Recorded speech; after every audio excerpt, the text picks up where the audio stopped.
नाही का इकडं माणसं बसत ती इकडची चिपकावू 2-3 आणि जाऊ पुढच्या गावाला नाही का? हा सगळ्यांनी वाटून देऊ. आता इथं या पोरा बसल्याने यांनी सांगू समजावू. काय रे भाऊ या भाऊ उद्या नाही का 25 ऑगस्टला नाशिकला आपला भव्य जन आक्रोश मोर्चा आहे. अरे काय कागदा घेऊन येतात कोणाच्या मांग सुटतात ती कामधंदा करा काहीतरी रिकामे धंदा आहे.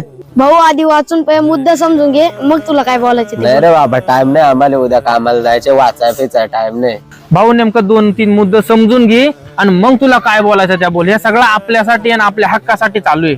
बोला बोला चला तुम्हाला काय बोलायचे बोला. भाऊ शासकीय आश्रमशाळेतील जो आता मुद्दा आहे नाही का तिथं कॉन्ट्रॅक्ट पद्धतीनं भरती करू राहिले सरकार त्याच्या विरोधात हा मोर्चा काढण्यात आलाय. हा का भाऊ अजून काय काय आहे त्याच्यामध्ये? उद्या याचा अंतर्गत भरत्या थांबल्यात ना त्या चालू करायच्यात आणि शबरी आवास मधल्या जेवढ्या योजना आहेत ना त्यांचे बी पैसे येतील लोकांनी त्या बी चालू करायच्यात. त्यासाठी आंदोलन आहे उद्या. भाऊ हे सेंट्रल किचनचा काय विचार भाऊ सांग बरं आम्हाला समजावून. अरे भाऊ तुला माहित नाही काय नाही ना ह्या नाही का पहिला कसा आश्रम शाळेली जागेवर जेवाय बनवायचे नाही का बाजरीच्या भाकरी त्या आता काय करीत ते या कंपनीने घेतलाय आता ना त्या एकाच जागी बनवतात ते तिकडं आणि अख्ख्या आश्रम शाळेला वाटतात त्या खराब होईल पोरांले खायला भेटत आहे ना त्याच्यासाठी हे अरे ह्या चांगलंच आहे ना आपल्या पोरांसाठी. आपण आहे ना उद्या आपलं काम बंद ठेवून पण आपण आहे ना माझ्या गाडीवर का होईना पण आपण मोर्चाला जाऊच रे. तर मित्रांनो आपण जसे 9 ऑगस्टला एकत्र आलो तसेच सर्वजण उद्या एकत्र या आणि आपल्या न्याय हक्कासाठी एकत्र या.